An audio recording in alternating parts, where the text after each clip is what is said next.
အားလုံးပဲမင်္ဂလာပါကျွန်တော်ဒီနေ့ပြောပြပေးခြင်းတဲ့အကြောင်းအရာကတော့ကိုယ့်အိမ်မှာ Wi-Fi တက်ထားတဲ့သူတွေတိုင်းက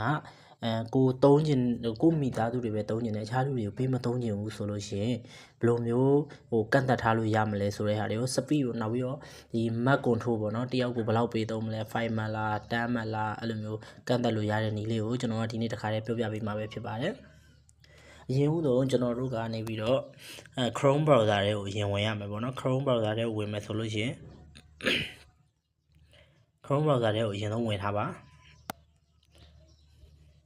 ဝင်ပြီးသွားရင်ကျွန်တော်တို့ကဒီကင်မရာမှာပေါ့နော်ဒီကျွန်တော်တို့ဝင်မဲ့ router ရဲ့နောက်ကျောမှာကြည့်လိုက်လို့ရှိရင်အရင်ဆုံး IP လေးတွေပါပါတယ်ဒီဘက်မှာဆိုလို့ရှိရင်ကျွန်တော်ဒီမှာဆို 192.168.2.1 ဆိုပြီးတော့ပေါ့နော်ဒါကတော့ကျွန်တော်ကအရင်အလွယ်ဆုံး TP link router ကိုလုပ်ပြတာပေါ့နော်ကိုယ့်အိမ်မှာ Wi-Fi တက်ထားတဲ့Wi-Fi ကမို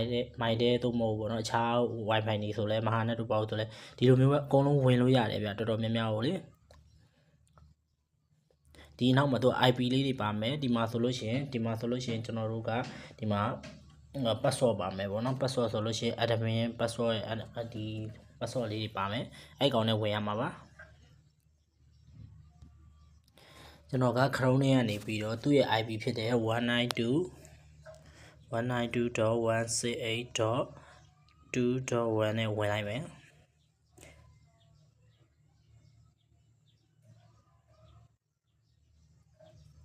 ကျွန်တော်တို့ဝင်ပြီးသွားလို့ရှိရင်ကျွန်တော်တို့ဒီအခုလောလောဆယ် language ကတရုတ်စာလေးတွေဖြစ်နေတဲ့အတွက်ကျွန်တော်က Google Translate ကိုဒီဘက်ကအဆက်ကလေး30ကိုနှိပ်ပြီးတော့ဒီ Translate Google Translate သုံးလိုက်မယ်သုံးလိုက်လို့ရှိရင်သူကအင်္ဂလိပ်လိုဖြစ်သွားပြီအဲ့ကြလို့ရှိရင်ကျွန်တော်တို့အောက်မှာသူကဒီ network security ရှိမယ် device management ရှိမယ် application နဲ့ control လုပ်တဲ့ဟာရှိမယ် routing setting ရှိမှာပေါ့နော်တခြား router တွေကတော့တစ်လုံးနဲ့တစ်လုံးမတူဘူးဗျတူဘယ်လိုပြောမလဲအကုန်လုံးကတော့ setting ပုံစံအထဲမှာ setting လေးတွေကွဲသွားလိမ့်မယ်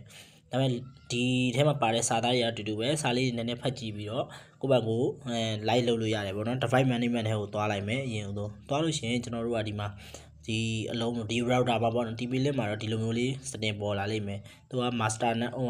network ပေါ့နော် master network ဆိုလို့ရှိရင်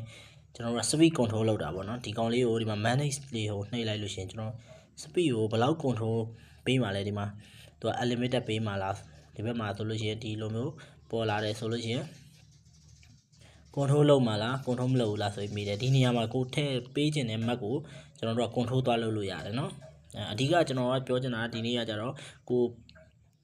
သုံးခြင်းတဲ့ဟိုဟာလေးပေါ့နော်ဟိုဟာလေးဒီမှာသူက white list လုံနည်းပဲပြောပြလိုက်တော့မှာ white list လုံနည်း white list နဲ့ black list ကဘာကွာလဲဆိုတော့ white list ကကြတော့ကျွန်တော်တို့ sorry ကျွန်တော်တို့အိမ်သားတွေရဲ့ MAC နဲ့ပဲကျွန်တော်တို့ကထည့်ထားလိုက်မယ်ကျွန်တော်တို့အခု9ယောက်ရှိရဆုံးကဖုန်းအားလုံးရဲ့ MAC ထည့်ထားလိုက်ရင်တခြားလုံးက Wi-Fi password တည်တယ်ကျူကလာ share ရင်တော့မှလာ share ခြင်းရင်တော့မှWi-Fi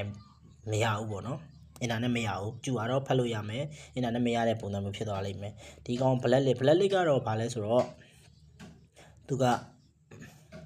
black list မှာကြတော့သူကိုမသုံးစေချင်တဲ့ဖုန်းတွေကိုသူကတခါတည်း black list လုပ်လိုက်ရအခု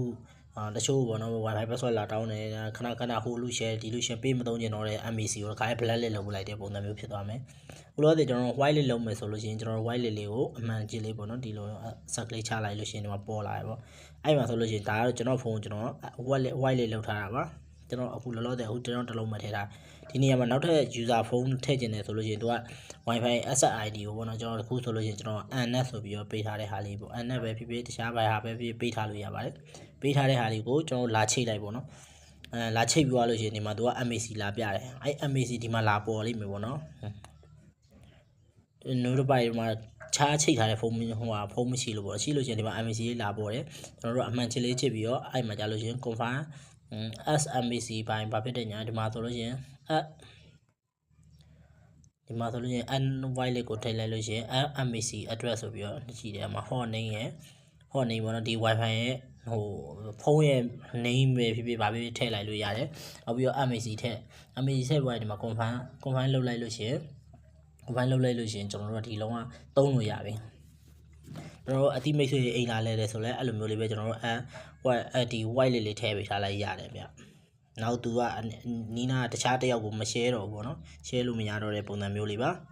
အရန်လွယ်ပါတယ်သုံးရတာဒီ router အခုလုပ်ပြတဲ့ TV လုံး router မှမဟုတ်အိမ်မှာတက်ထားတဲ့ဖုန်းဟိုဟာတွေမှာလည်းပါတယ်ပေါ့နော်ကိုယ်တော့ဒီ wireless control လုပ်လို့ရတဲ့ stick လေးတွေအများသောအားဖြင့်ပါကြပါတယ်အားလုံးအဆင်ပြေပါသေးအဆင်ပြေတယ်ဆိုလို့ရှိရင်ကျွန်တော်အခုပြပေးရလေးကအဆင်ပြေတယ်ဆိုလို့ရှိရင်ကျွန်တော်ရဲ့ channel လေးကို subscribe လုပ်ပေးသွားပါဦးခင်ဗျာ